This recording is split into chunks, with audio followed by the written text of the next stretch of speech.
Sad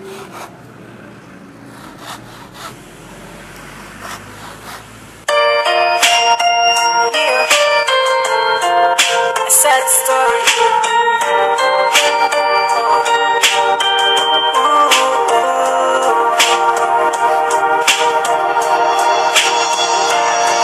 Kung asaman ka,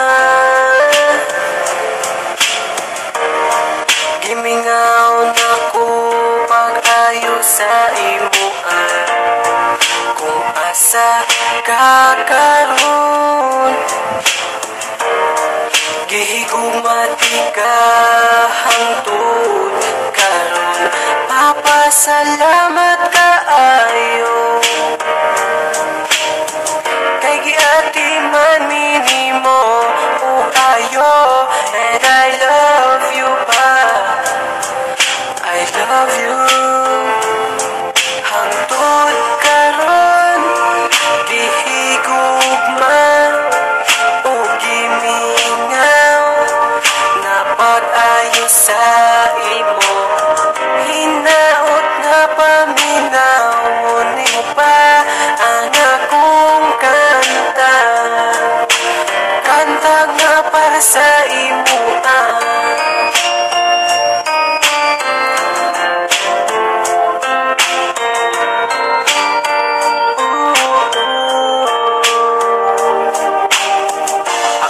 Si mama na naghilak, kay naghuna-huna sa imuha, kung kauban patapapa,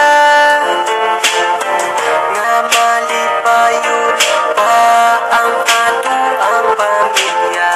Pero kalit lang ka kawala, kalit ang imo ang pagbiya, dili ko malimtan ako ang amahan. Hangtod karon, gihigugma o gimingaw na pag-ayo sa imo. Hinaot nga paminawon mo pa ang akong kanta, kanta nga para sa imo. Aminawan ning kantaha para ni sa imo pa, kinira akong mabuhat para mahalog ti ka. Hinaot nga imong ma-feel ang ato ang paghigog, mga dugan na akong gibati. Sukay pa ni sa una ang ato ang mga kalibay na pulihag pag-iyak. Kompleto nga pamilya ni kalit ragabuak. Sakit para sa ako ang imo ang paglayo. Hinaot nga maayo ra ang imong pagpuyo pa. Kung asa ka karon, dunggan ning kantaha, gimingaw na ko nimo pati na pud si mama.